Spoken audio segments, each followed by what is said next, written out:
Okay, what we've got all three stacks wound, or yeah, stacks. I don't know what I'm thinking. It's getting late and I'm getting tired. So we've got all three stacks wound. So we're going to take this last loop, and basically it's going to end where we started on said prong there. You can see this is the wire I started with, and it's looped around there, and we're going to attach this and loop it around there and solder, you know, this prong and this prong and this prong, solder the wires to them. One step I forgot to show you when I was wrapping those around is this wire has got a coating on it, so it doesn't solder well at all. So what you do is when you get to this prong or get to a solder point, you stop and note where that wire is going to touch that and where you need to solder it at. Take you a piece of sandpaper. I use 400 grit. Some people use 600 or whatever, and just wipe the wire or sand the wire until the coating changes colors. Basically, you'll get like a real gold color when it's right. When you get that real gold color, solder will stick to that well. So that is an important step, or you're going to have a really difficult time getting solder to stick, if it will stick at all.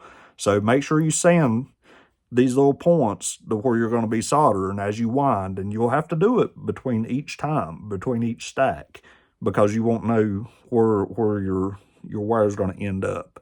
So make sure you do that. Don't forget that step, or you're going to have problems soldering it. I'm going to sand this one. I'm going to make a couple rakes. And, you know, I've heard people say, I broke a wind, I did this, I did that. This wire's tougher than you think it is, guys. It takes a lot to break one of these winds. You about have to be really twisting on it or something to break it. I can see, I know it's not going to pick up in the camera, but, you know, it looks like your typical wind, but it's starting to change to like a lighter gold color. I'm going to keep doing that until I get it where I want it. You got to make sure you're sanding at the right spot. Main thing on this, guys, is just take your time. I mean, this is something you definitely can't get in a rush doing, because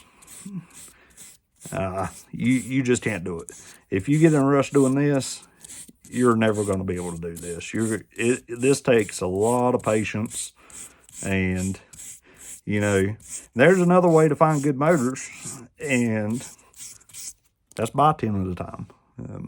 Some people don't like spending the money, and I do this for a hobby anyway, so it's nothing for me to piddle with something for hours at a time. So that being said, I don't mind doing this. I mean, it gives me something to do. I'm not a big TV guy, so this is kind of right up my alley.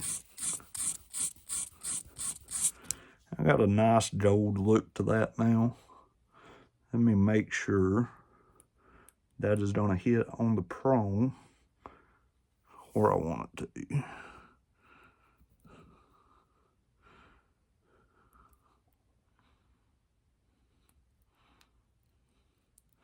And I believe we're going to be good to go right there. Okay, I'm going to do some soldering, and I'll be back. Next videos, we're going to be testing this thing out. Hopefully.